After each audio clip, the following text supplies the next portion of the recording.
This is a group home for at-risk youth, tucked away in a residential neighborhood in Hogansville. Diana Daughtery lives across the street. I heard a bunch of yelling over there in the house all the time. I hear things getting knocked around. It's one of 3 homes operated under the name Dream House Youth Services. I call it the bad dream house because there was nothing good about it. Mark Silver's 15-year-old son was placed at the Hogansville Dream Home by the state of Georgia. It was like a place that DFCS should be taking kids out of, not putting them into. He says his son would call him, complaining of poor treatment, lack of food, and fighting amongst the boys in the home. This is a kid getting beat on by another kid down there. His son recorded some of what went on at the Hogansville Dream House with his cell phone, including the most explosive incident of all.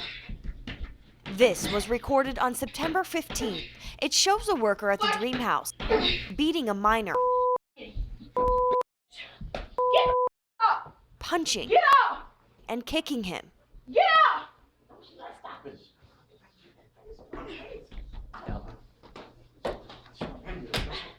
Get up! Get up! You got shit again? Get up! She's even heard on the video threatening to kill him. I wish to God I would pray not kill your f***ing ass. Get up! Ain't nobody finna pay that motherfucking pocket for you. Get the f*** up and find that money.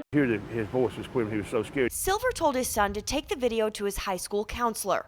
That's when Hogansville police got involved. I was called by the school resource officer at Callaway High School. Detective Bob Baker was shocked by what he saw. Even with my law enforcement hat on, it was pretty disturbing. That very same day, September 15th, the Hogansville Police Department arrested 25-year-old Terri Canady of West Point. So you were able to determine that Terri Canady was the female in the video that you saw?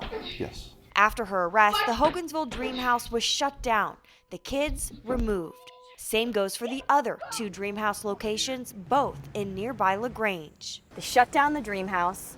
Yes, ma'am. She got arrested. She was arrested. She's out on bond. What more do you want to see done?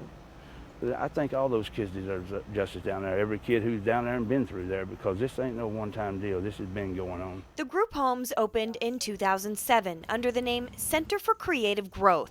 The Georgia Division of Family and Children's Services, or DFCS, placed at-risk youth in these homes. But in 2011, DFCS pulled its youth out, citing a trend of non-compliance.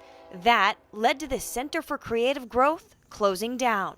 Just a few months later, the owner, Dr. Jimmy McCamey, reopened 3 of the homes under a different name, the Dream House Youth Services. He reported to DFCS that he made all the necessary changes to be in compliance with state standards. DFCS then signed a new contract and resumed placing minors in the homes. Mark Silver admits he's not a perfect parent, but he loves his son and wonders why the state would place his son and other at-risk teens in a home that it had already taken kids out of once before. And the state's there to protect kids. That's what they say. But in this case, He wasn't being protected. I reached out to Jimmy McCamey, the owner of the group homes, and he declined to comment. I was unable to reach Terri Canady. However, she has been indicted on 2 counts of cruelty to children and 1 count of terroristic threats. In Hogansville, Carolyn Ryan, News Radio 1067.